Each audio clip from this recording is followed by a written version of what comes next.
Hi, everyone. It's Natalie, and I am excited to be back to host the No-Till Market Garden podcast. I hope you all had or are still having a productive growing season. It was pretty wild here in New England. We had record rains, which was kind of a contrast compared to last year's summer drought. And it really brought home the need for climate adaptive strategies. So I wanted to touch on that with a little throwback to last season before I get into today's episode.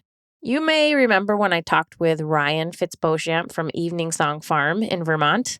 So I was able to visit Ryan and Carrot in September, and it was really cool to see how they've incorporated this climate adaptation mentality into their production systems. I was honestly surprised at how sloping their land is. Like, you basically drive up a mountain to get to their place, then you turn in and it's this magical little farm. But this year was pretty deja vu-y for them because in July, there was another record-setting rain in Vermont with over 7 inches, I think, maybe it was even more, in 24 hours. But the thing about where they are now and how they're farming now with a focus on keeping the soil covered with residue or living cover and tilling as little as possible is that their land handled it just fine. Like, you couldn't tell that there had been this record-setting, for some places, catastrophic rain event. So they continue to tinker with different systems, and it's super cool to see that continuing evolution of their farming practices. But that has nothing to do with today's episode, which is about tree syrups. I know this might be only tangentially related to your production system, and I'm so grateful that Jesse and Jackson have yet to tell me that I need to rein it in. But I love the idea of wild foods that can be sustainably harvested, and selfishly, I just wanted to know more about this topic. So David Moore is a researcher at the University of New Hampshire, and he has been looking at different tree syrups for his dissertation.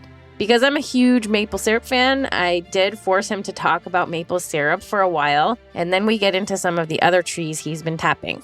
I think tree tapping for me is kind of like making fermented foods. I didn't grow up doing it, but once that world was open to me, it just blew my mind with how amazing the products can be and how cool the process itself is. So I think that's enough chatter for me. Let's get to my conversation with David.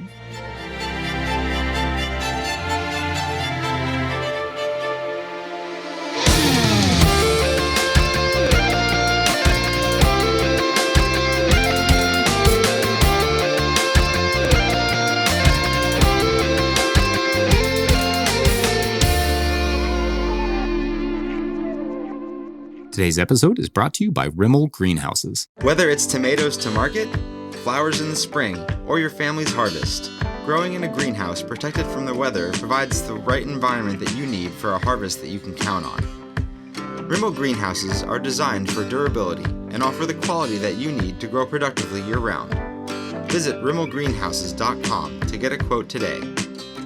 If I may editorialize for a second, I own a Rimmel tunnel. I love it. We built it ourselves, and I really appreciated the quality of the tunnel as well as the customer service we received in the process. So make sure to check them out. Today's episode is also brought to you by Johnny's Selected Seeds. Johnny's Selected Seeds is a proud sponsor of the No-Till Market Garden podcast. Since 1973, Johnny's has supported farmers and gardeners with superior seeds, tools, and information to help ensure their growing success and help feed their communities and families. The research farm is at the heart of Johnny's, where they trial thousands of varieties and tools every year. Their breeding program uniquely focuses on introducing varieties that meet the needs or solve the challenges mixed market, small farmers, and avid gardeners face. Visit johnnyseeds.com for innovative new varieties and time-tested favorites to grow this season. You can also browse their online growers library, link in the description, for a wealth of free educational resources. The employee owners at Johnny's look forward to growing with you. All right. Enjoy the show. But if we could get started, you could tell me a little bit about yourself and how you got into tree syrups. Sure. My name is David Moore. I'm a graduate student at the University of New Hampshire. I do research on syrup production and tree physiology. And it's kind of an interesting story. I did my undergraduate at UNH. I studied plant biology. And when I was a senior, had to do either a research project or an internship. And I don't know where I got the idea, but I came up with the idea to do a research project on birch syrup. And specifically, I wanted to know which species, out of all the species of birch that grow in New Hampshire that get big enough to tap. I wanted to know which one was the best to make syrup out of. So I tapped, I don't know, a couple dozen paper birches, a couple dozen black birches, and a couple dozen yellow birches at this farm I used to live on. And I would measure sugar content on the sap every 3 days or so. And it turned out that paper birch had about twice as much sugar in the sap as the other two species. And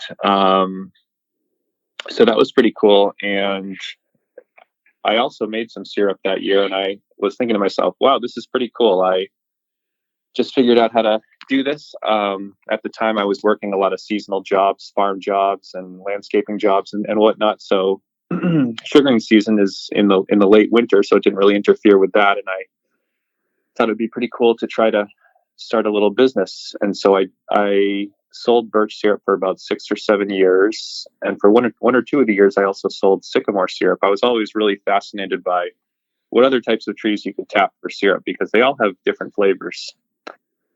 And at some point, I found out that there was a new professor at UNH, somebody who wasn't there when I did my undergrad, but who did research on sap flow. And so I was like, oh, that's really cool. So I contacted her. We met. We had a really nice conversation about research ideas. And then a couple of years later, I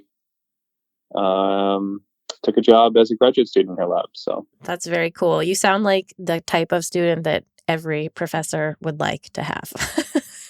Well, like motivated undergrad, motivated grad student. That's awesome. Yeah, thank you.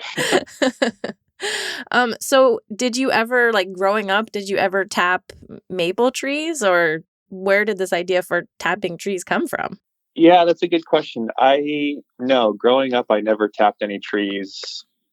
When I got to college, I just became fascinated by agriculture. I wanted to learn as much as I possibly could about it and work on a bunch of different kinds of farms. But I don't know, I don't specifically know where.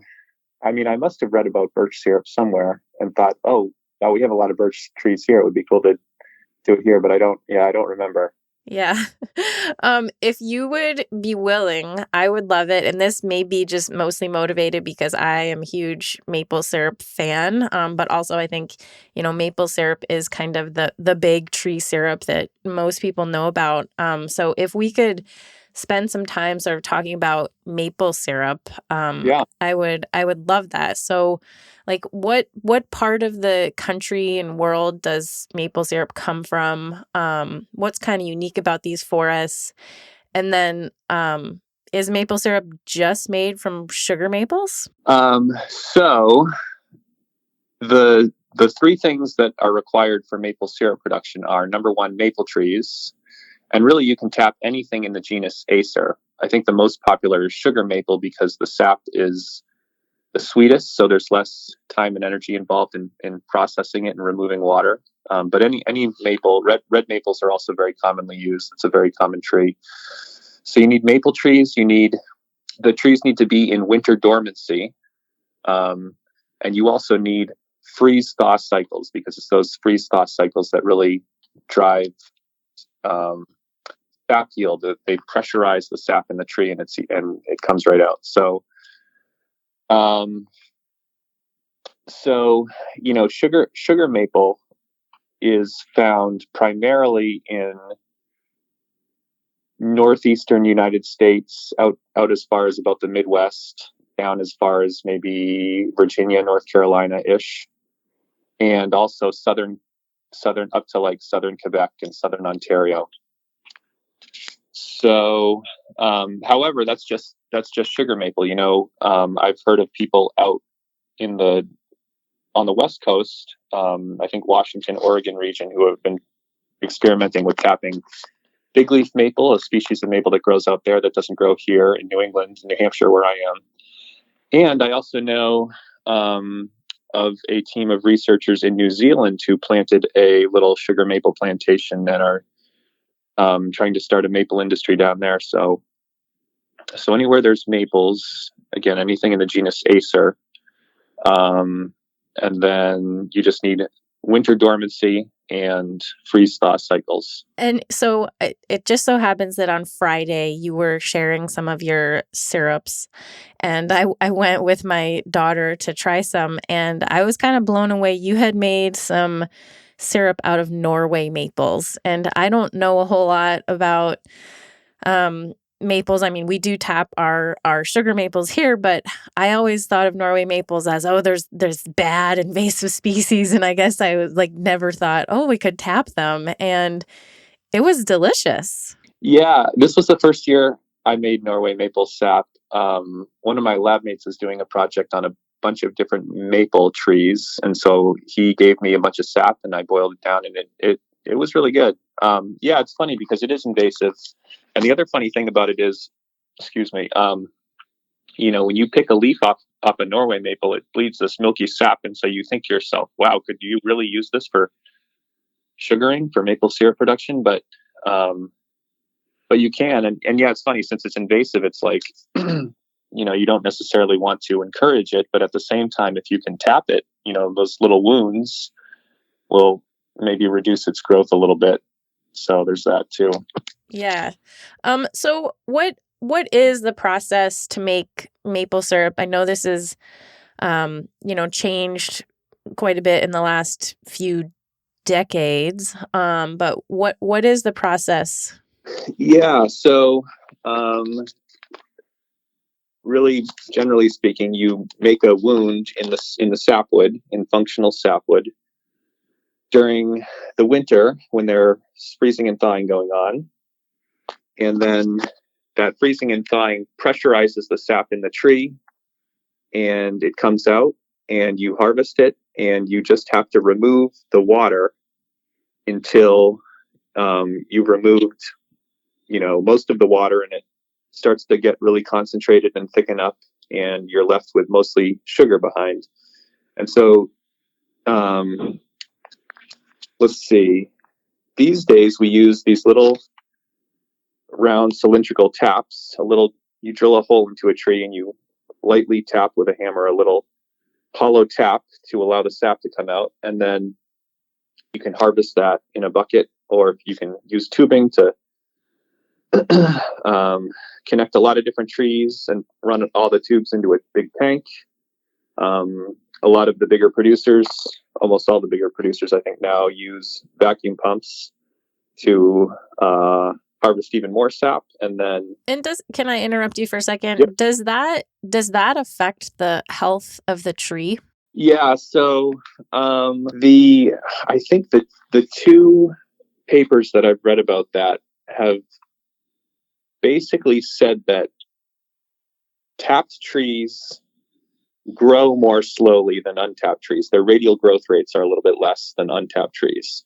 But when you use vacuum to remove additional sap, it doesn't seem to have any additional negative impact on radial growth rates. And so as far as tree health goes, I mean, it's basically just the size of the tap hole, the intensity, how many taps you're putting in a tree. That is really what drives tree health, and vacuum doesn't really seem to have an effect. So these days, producers are just using really, really high levels of vacuum, and it doesn't. And you walk into their sugar bushes, and a well-maintained sugar bush, even though they're using such high vacuum levels, I mean, the trees are just so healthy and robust and vigorous, and it's really amazing to walk through a sugar bush like that. But so no, vacuum doesn't really seem to have an effect as far as I know. And so then once you get all this sap, what happens? And then, so historically, you boil off the water. So you just bring the sap to its boiling point, and you just wait for all the water to evaporate until it gets really thick. And you can measure concentration. You can see how the boiling point increases as the concentration increases, or you can use different tools like a refractometer or a hydrometer to basically measure the density or the refractive index of the sap. And then when it reaches a certain point, you bottle it. These days, most pretty much all the big producers also use what's called reverse osmosis. You may be familiar with this because a lot of people use it. You have a little reverse osmosis machine maybe under your kitchen sink to help purify water. It removes, anything basically that's not water. Yep. It's this ultrafine membrane, and you pressurize the water, and the pores in the membrane are so small that only water molecules can pass through. Everything else is retained in what's called concentrate. So the permeate is the pure water, and the concentrate is anything that doesn't pass through the membrane. And so, of course, in your kitchen, you want the permeate, you want the pure water, but sugar makers want the concentrate. They want to remove the water. So you can run your sap through a reverse osmosis machine to concentrate it. And that's great because it uses a lot less energy, at least. I can talk more about that in a minute, but also the fact that you're not concentrating sap with heat means that you don't get as much of the risk of burning or caramelization, which a little bit of that is desirable in maple syrup. And that's part of the reason why people still finish sap with heat. But it's a nice, so. Okay.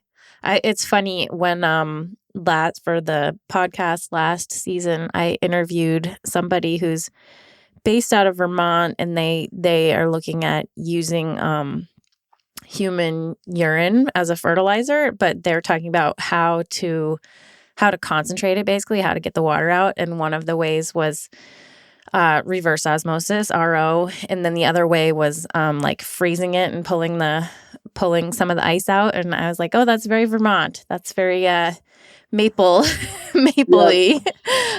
So similar techniques.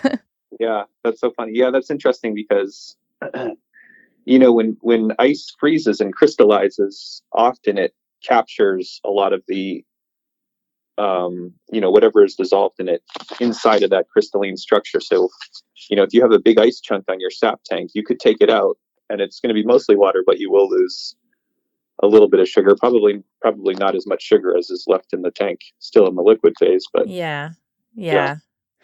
What are some of the threats to the maple syrup industry, and is that kind of related to the health of the trees and the forests themselves, or I suppose I shouldn't assume, is the maple syrup industry threatened? How is the maple syrup industry doing? Well, it's doing very well. And I mean, of course, climate change is a big concern for this industry and many other industries. But as of right now, as far as I can tell, sugar maple range is expanding a little bit, including on the southern end of its range in different places. So, the one thing I can say pretty definitively right now is that, in the past, historically, there's been like a 6 to 8 week window in February and March, at least in this area. New England that's quote unquote sugaring seasons. But there's been like a 6 to 8 week window when you can tap your trees and you can reliably harvest sap consistently because there's consistent freezing and thawing throughout that window. Now it seems just a little more variable. And so, you might get in January, it might warm up and, producers will be like, oh, should I tap now or should I wait and see what happens in February and March? Because, what happens over the 6 to 8 week period is those tap holes, they're wounds, and the tree has an immune response. It'll try to plug up any wound to prevent pathogens and gas bubbles from getting in. And so, you want to target the 6 to 8 week window when you'll optimize your sap yield. And so there's just more variability now. There's freezing and thawing, and then maybe it gets cold for a while, or maybe it gets too warm for a while. Then there's more freezing and thawing. So it's just not as consistent, but people are still getting good yields and the sugar bushes are healthy. Yeah, well, I mean, it's so weather dependent. This past year I was talking to producers from one part of New England, and they had like the best year ever, and then others who had like literally the worst year ever. And it just depends on location and freezing and thawing primarily. But, So that's kind of a nice segue. In a lot of farming ventures, we might say like the key to risk management is diversification. And so is part of your reason for getting into other tree syrups sort of a diversification strategy?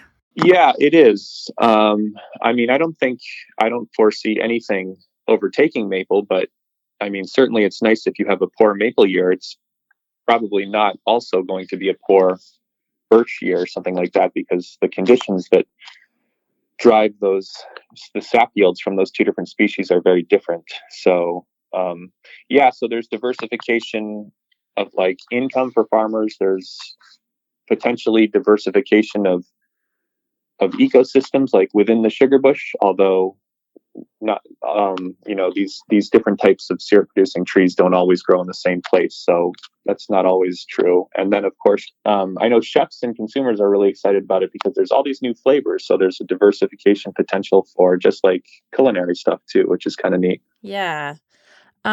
So what I do want to make another comment there that I also tried on Friday. You had some sycamore, right? And some birch syrup. Yep.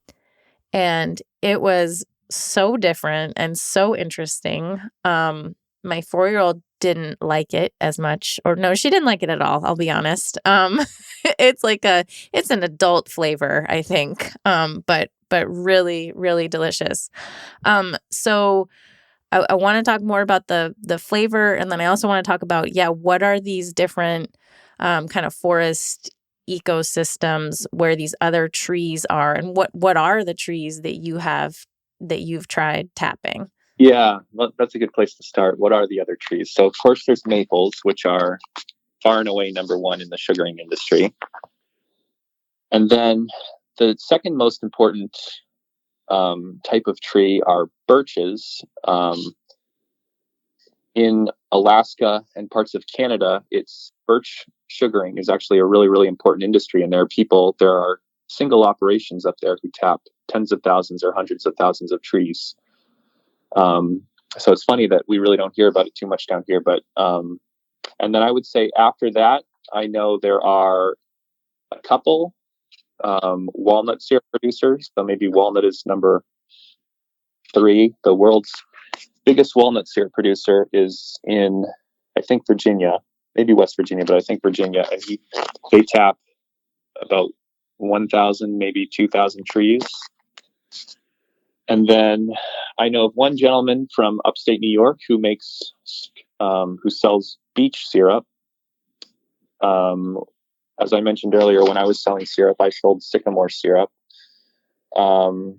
Syrup production is also possible from a tree called hop hornbeam, which is in the birch family. It's a smaller understory tree. It doesn't grow as fast, but it's definitely a good one for syrup production.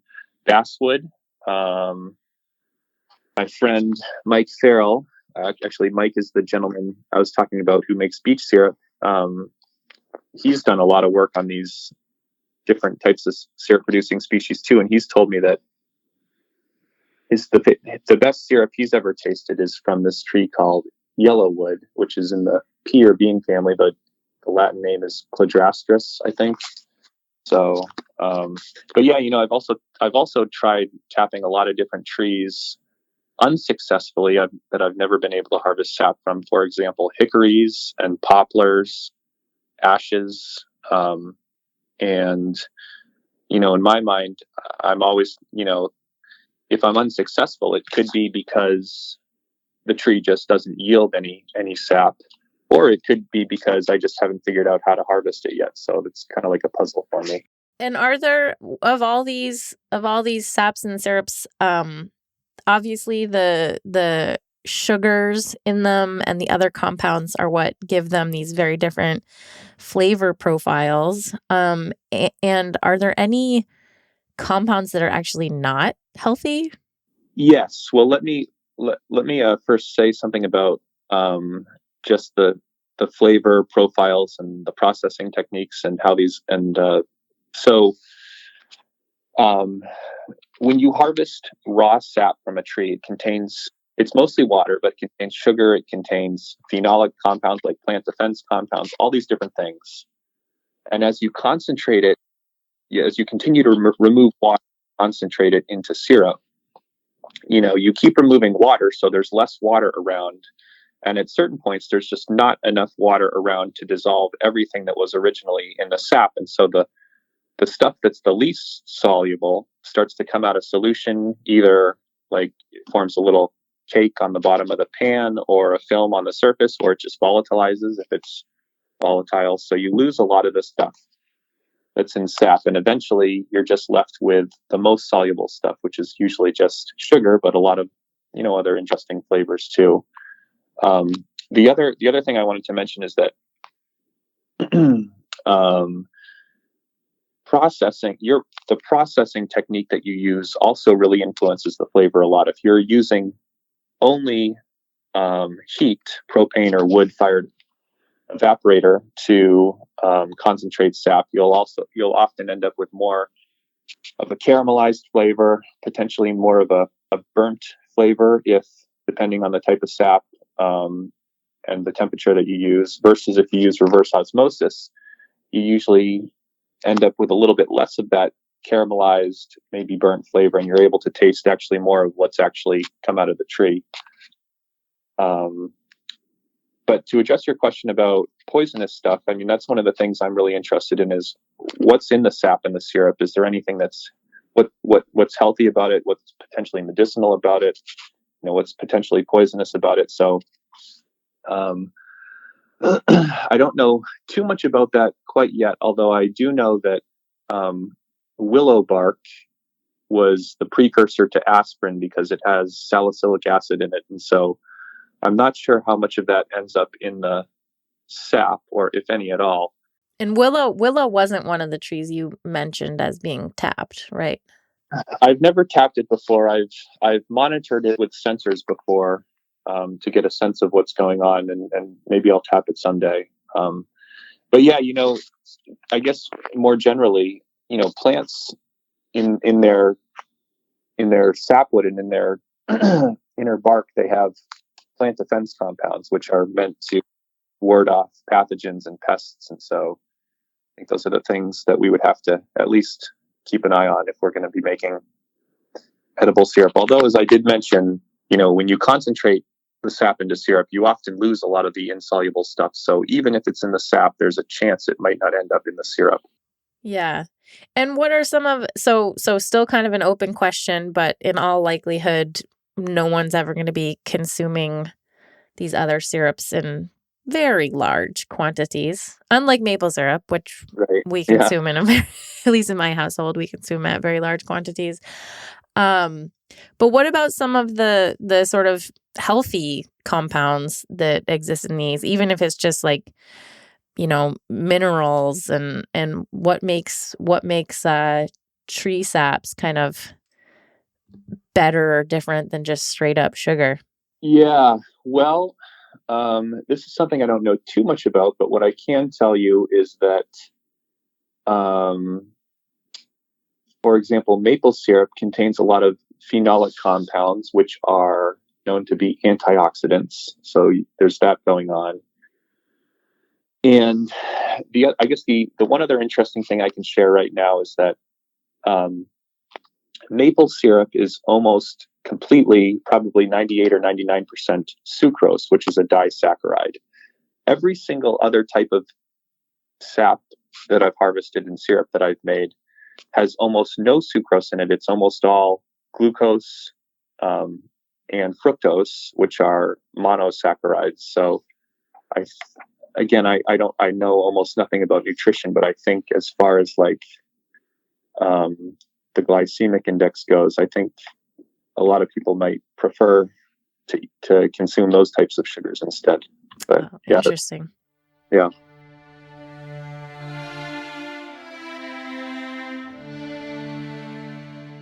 Today's episode of the No-Till Market Garden podcast is brought to you by BCS America. BCS two-wheel tractors are designed and built in Italy, where small-scale farming has been a way of life for generations. Discover the beauty of BCS on your farm with PTO-driven implements for soil working, shredding cover crops, spreading compost, mowing under fences, clearing snow, and much more, all powered by a single gear-driven machine that's tailored to the size and scale of your operation. We have been using a BCS tractor on our farm since 2014, and it has saved the day and leveled the workload more times than I can count. And I find new ways to employ it every single season. To learn more, view sale pricing, or locate your nearest dealer, visit bcsamerica.com. That's bcsamerica.com. To learn more, view sale pricing, or locate your nearest dealer, visit bcsamerica.com. That's bcsamerica.com. And while you're there, select tractors and attachments on sale through the end of this year. Today's episode is also brought to you by Certified Naturally Grown.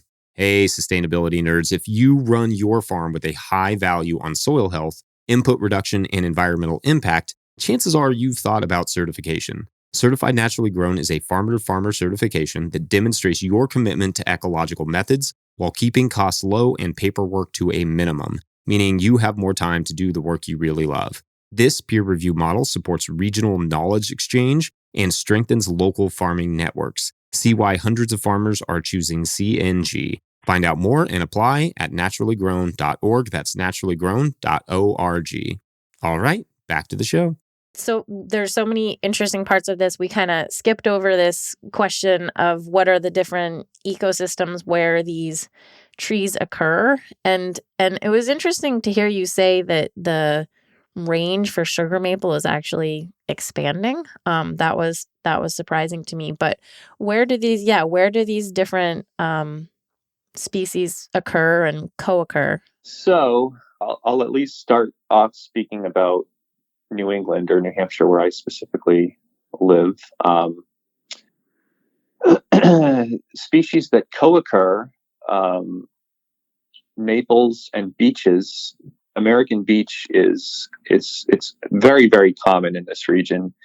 Most people think of it as a weedy species. People are constantly trying to remove it from their woodlots because it grows like a weed. It's not really that valuable for timber. I mean, it makes pretty good firewood, but if you're trying to manage a forest for timber, you want to promote the growth of white pine and red oak and sugar maple and all these more valuable species. And beech just persists. You cut it at the stump and it sends up 50 more stump sprouts that grow into little saplings pretty quickly. So beech is definitely one that co-occurs with maple. Hop hornbeam will co-occur. I often think of that more associated with maybe white pine, but that's just in my limited experience.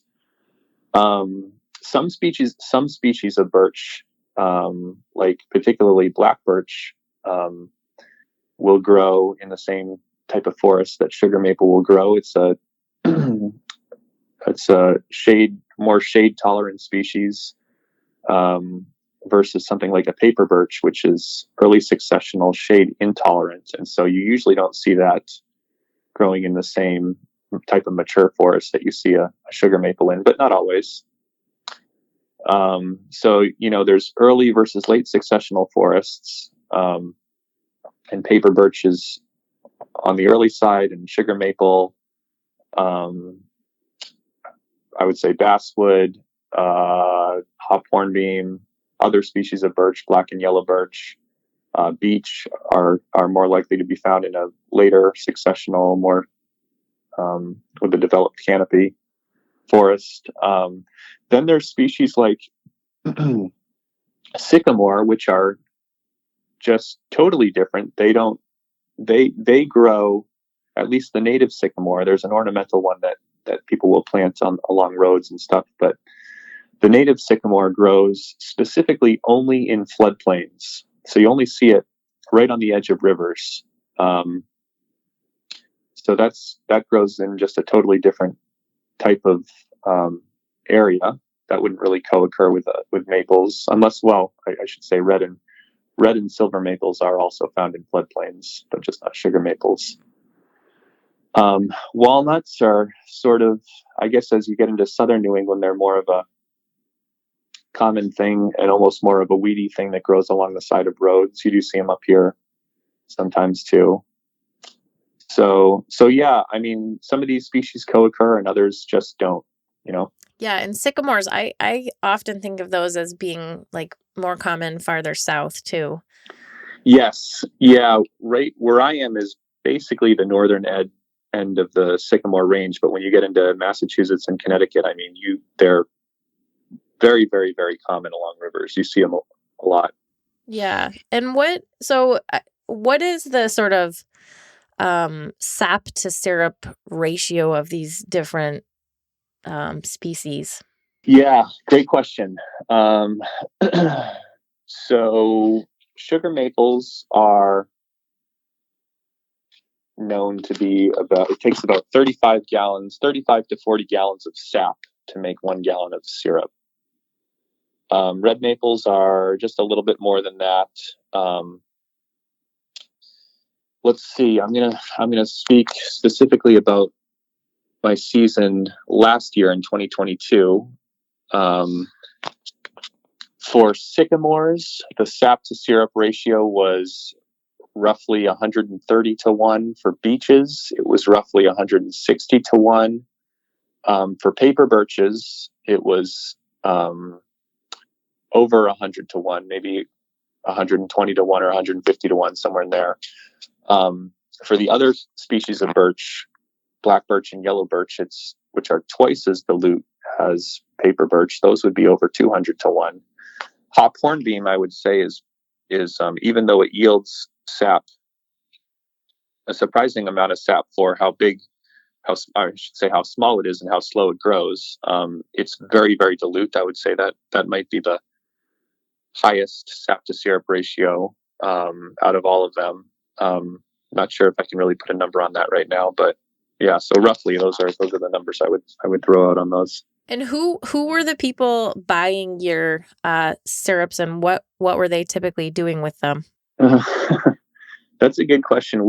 I remember the first year or two, it was really hard to sell syrup. Nobody knew about birch syrup.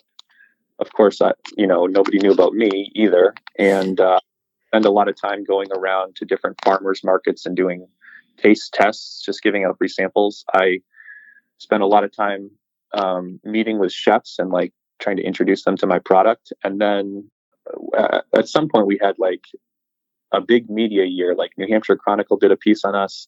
The Associated Press wrote an article on us. And then all of a sudden it was like a 180-degree turn. And I was like selling out within a couple months of the season ending.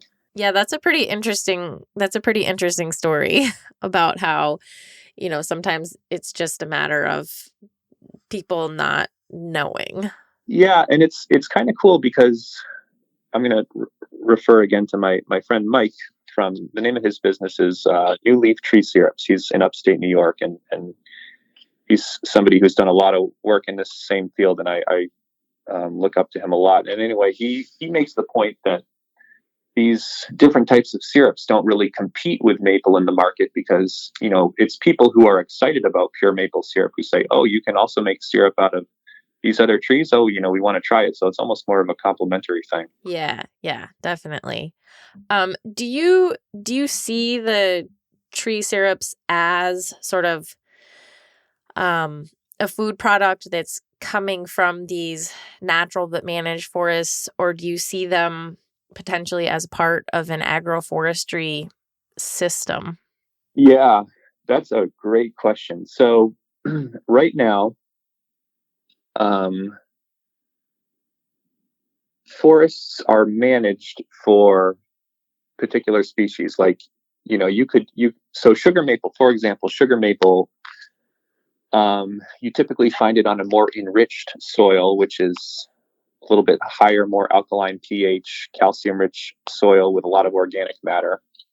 And so, families, some sugaring businesses, those families have managed the same forest for decades or maybe even centuries. And so they have these mature forests. And, I suspect that at some point it could become more of an agro ecosystem kind of thing, like a vineyard or like an orchard or something where there's planting and intensive tapping and more intensive management, maybe with irrigation or things like that. So, but as of right now, it's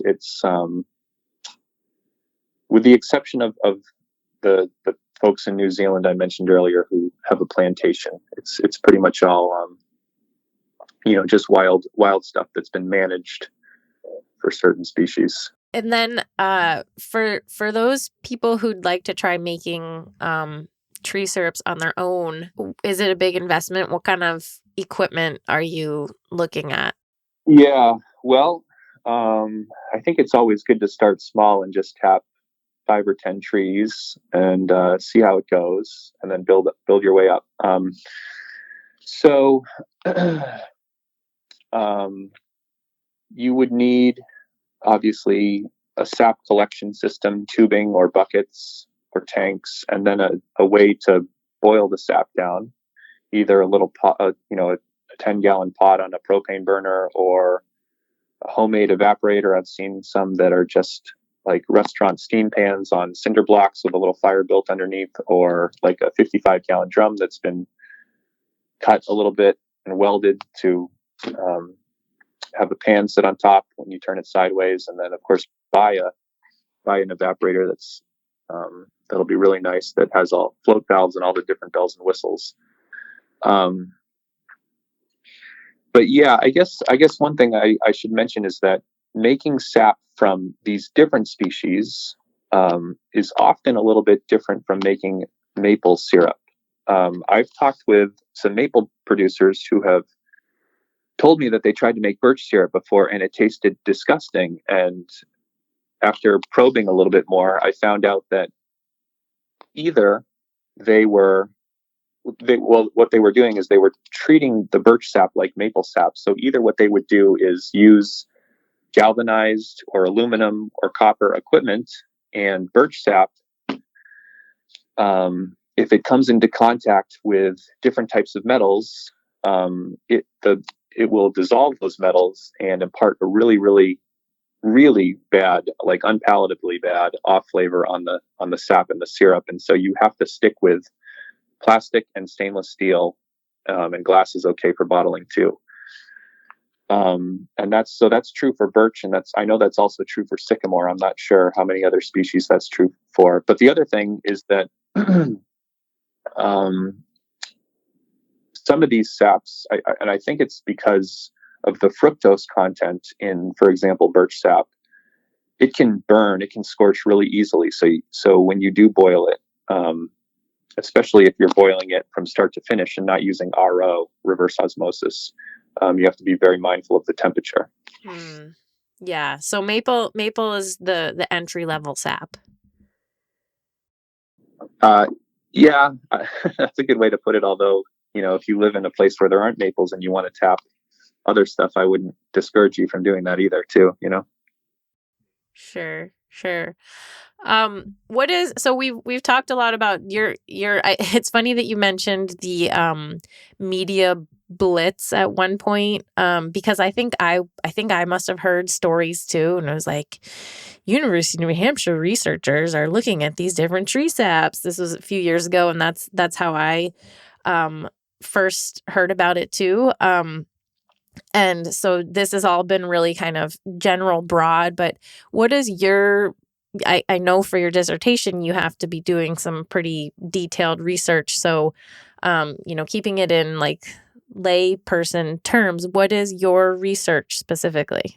Yeah. So I'm really interested in the applied practical stuff. I mean, my background as a syrup producer, that's what I had coming into this program. So I was always really interested in how we can improve production systems and what we can do there. But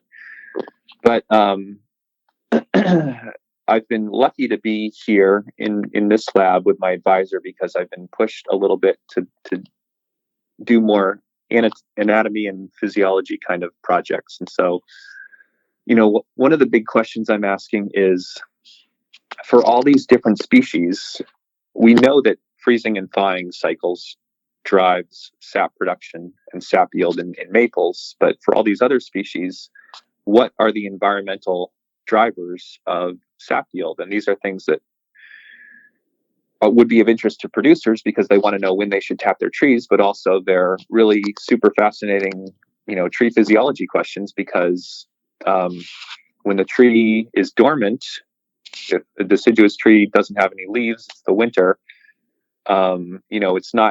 there's no transpiration happening. And so what are the different mechanisms that are driving sap flow and sap pressurization? So we use a whole bunch of different types of sensors: pressure sensors, sap flow sensors, wood water content sensors, which are basically soil moisture sensors. And we also measure wood temperature. And so we're measuring all these variables in the tree, sometimes at different positions along the trunk, root and bole or stem, breast height, and then canopy. And trying to figure out what the mechanisms are. And I should have mentioned earlier that we were talking about co-occurring species. Another thing to consider is at what time of year are you harvesting these saps? So beech, and sycamore run about the same time as maple because of freeze-thaw cycles. I would say basswood a little bit too. But then when maple season ends, that's basically the beginning of birch season. So the temperatures are a little bit warmer. It doesn't necessarily rely on freezing and thawing. There's different from what I can tell, what I've read, there's different osmotic gradients. We say axial osmotic gradients, which is vertical gradient between the root and the canopy. A lot of sugar starches maybe are hydrolyzed to sugars in the canopy, so you get this concentration gradient of sugar, and that helps water to move into the tree and up the stem. So figuring out the seasonality and what's happening anatomically and physiologically that's causing all these different things to happen. So those are the interesting sort of physiology questions. And then, of course, being interested in the applied stuff too, we're looking at how all that can be tied into improving the syrup industry, just making it more efficient and the potential for diversification and all those things, developing best management practices for tapping other species, looking at radial growth rates maybe eventually, and that sort of thing. And of course, the chemistry piece too is something I'm really interested in, figuring out what all the different things are in these saps and syrup. Yeah. Are there things like, do you use different tap sizes for the different trees? Yeah. So, I'll give you one example. So University of Vermont has done a lot of really fascinating work about what we call non-conductive wood. So when you tap a tree, you drill a hole into a tree, and it's about an inch and a half or 2 inches deep. And when you do that, you cut through a lot of the functional sapwood, a lot of the xylem vessels or tracheids that run up and down the tree. And so when you drill that hole in the tree, you sever those conduits, those vessels, and basically that ruptures them so they can't transport water anymore. So what the tree does is it basically walls off that wounded tissue, those vessels that are connected to that hole. It walls those off from the rest of the plant to prevent pathogens and gas bubbles from spreading. And so the University of Vermont has done some really fascinating work looking at how big those non-conductive wood columns are, how much they extend above and below the tap holes. And they found that in maples, the numbers are very variable, but on average, in maples, the non-conductive wood columns were about 50 times the volume of the tap hole. And then in paper birch, they also looked at that species. They were about, again, extremely variable, but on average, 220 times the volume of the tap hole. So from that perspective, maples are better at healing from wounds. We say compartmentalization, which is that process of walling off the damaged tissue from the healthy tissue.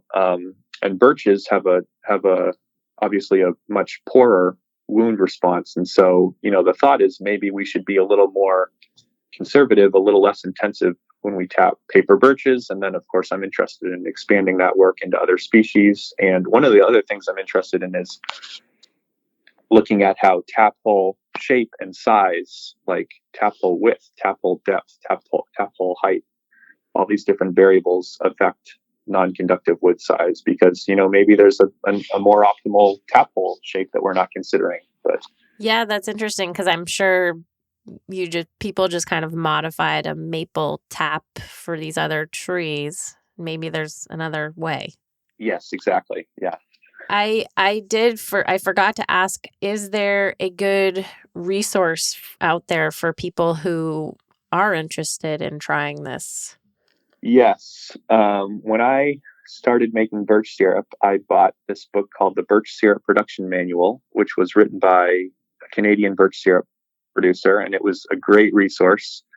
Mike Farrell, who I've mentioned a couple times before, wrote a book called The Sugar Maker's Companion, and that's an outstanding research. He talks about a lot about maples, but also about birches and walnuts and some of the other stuff that he's done. There's what's it called? The Maple Producers Manual or something, which just a new version came out last year, a couple of years ago. And that's sort of like the Bible for maple producers. And then I also keep my website updated with practical information on all these different species that I'm working with too. So for producers who want to get into it, I try to provide a lot of all the nuts and bolts about how you would produce syrup from those trees. So yeah, and we'll definitely put that in the show notes for folks. So it sounds like you're still excited about your research. I know that there were times when I was working on my dissertation when I never wanted to talk about it ever again. So that's that's really cool. And it seems like you're going to keep going down this avenue of research. What's next for you? Well, yeah, I do have several other project ideas I want to do in the not so distant future. One of the things I really want to explore more is the chemistry piece. I want to get really good at with these two techniques. One's called NMR spectroscopy and the other's called chromatography. And there are ways that you can basically identify all the different stuff that's in your sap and syrup. So that's really interesting to me.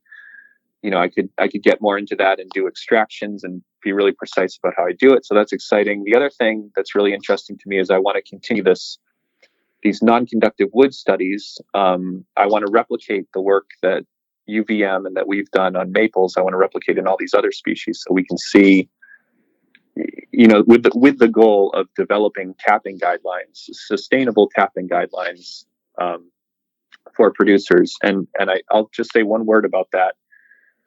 I'm using the word sustainable here, and I guess to be a little more precise, if you're, as I mentioned earlier, when you tap a tree, at least we know for maples, it slows the radial growth rate down. And so in order for sugaring to be sustainable, the tree needs to put on at least as much growth each year as it loses to that tap hole wound.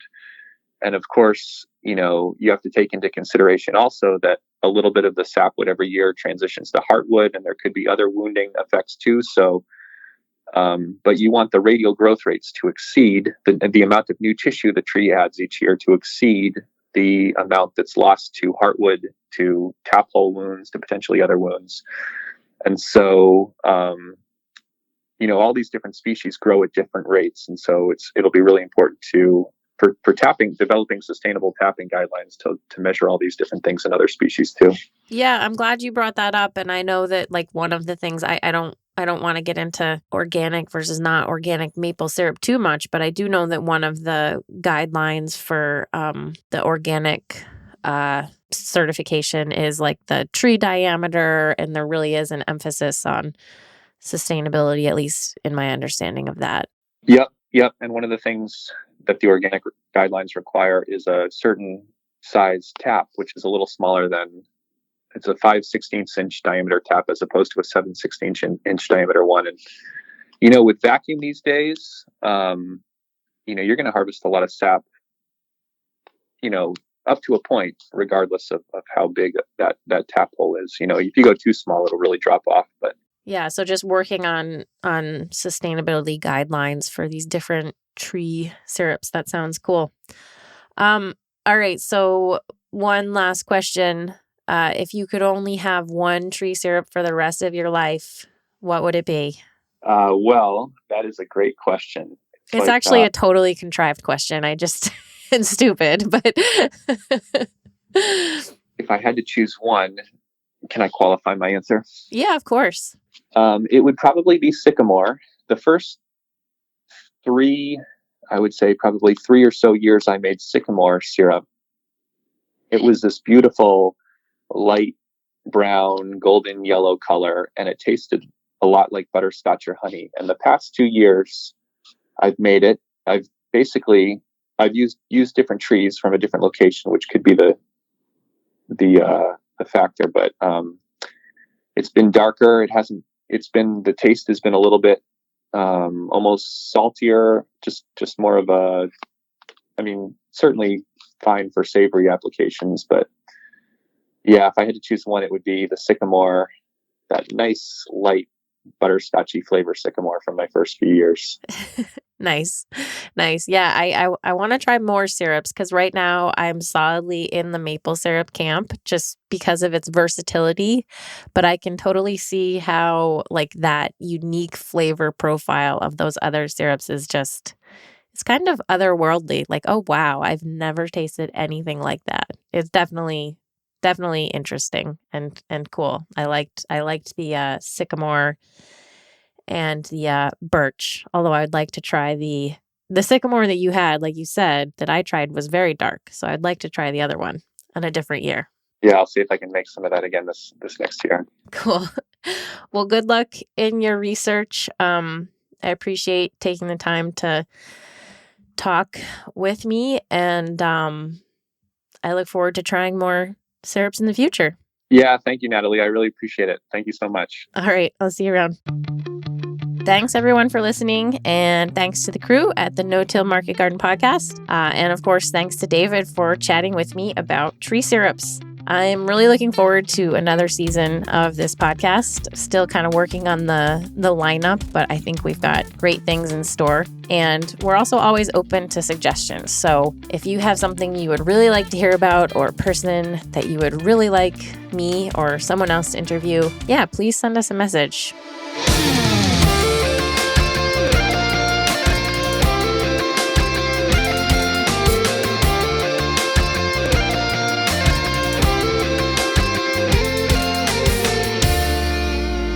All right. I hope that you enjoyed that episode as much as I did. Real quick, some things that we have going on. The YouTube channel is still cruising, and we did a whole series of technical farm videos this year, followed by a farm tour series shot by Jackson this summer, featuring several different growers who have been featured on this podcast, such as Osawaga Farm and Frith Farm and Four Winds Farm, plus interviews with two of our podcast hosts, Jane Murner of The Composter and Clara Coleman of the Winter Growers Podcast.